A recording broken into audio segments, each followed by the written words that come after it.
मुलं वर्सेस मुली. लेखिका हिना कौसर खान पिंजार. अरे गड्यांनो, तिकडे पहा, बघा निळसर दिसतंय पलीकडे त्या झाडामागे. मल्हार आनंदाने उड्या मारत म्हणाला, ताना ते बघ, ते बघ गुरुजी, इकडे इकडे निळाशार पाण्याचं तळ आहे बघा. बघा गुरुजी, ये भारी. मल्हार तळ्याच्या दिशेने बोट करून उभा होता. त्या दिशेने गुरुजींसह सगळेच बघू लागले. माहेलकाची उंची कमी असल्याने तिला दूरचं तळं नीट दिसत नव्हतं. मल्हारने तिला हात देऊन एका मोठ्या दगडावर चढवलं, तशी तीही आनंदाने उड्या मारू लागली. तळ्यात माशांसारखं मनसोक्त डुंबायचं आणि नंतर कासवासारखं निवांत ऊन पीत बसायचं. ये! तानाजी हातांचा मासा करत नाचू लागला.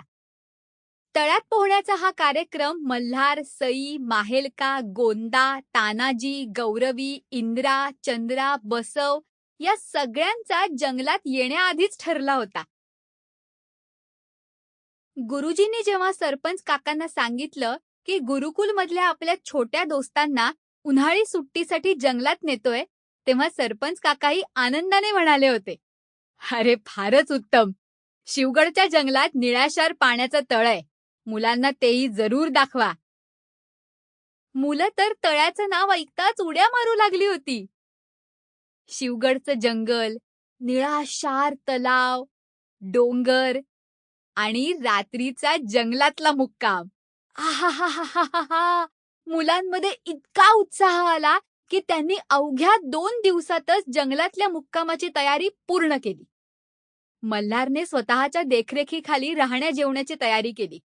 म्हणजे जेवणासाठी तांदूळ, डाळ, भाकरीचं पीठ, राहण्यासाठी जाडसर तंबू अशी सगळी जमवाजमव केली.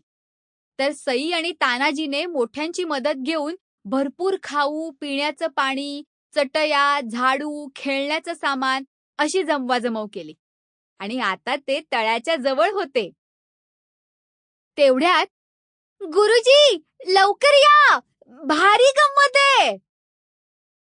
सईची हाक ऐकून सगळ्यांच्याच माना तिच्याकडे वळल्या. सई म्हणजे एकदम डेरिंगबाज होती. गुरुजींसह 20 जणांना मागे टाकून ती भराभर चालत पुढे गेली होती. हे बघा, आपण चाललोय त्या भागात वाघ, सिंह, हत्तीसारखे अजस्त्र प्राणी येत नसले तरी Sample complete. Ready to continue?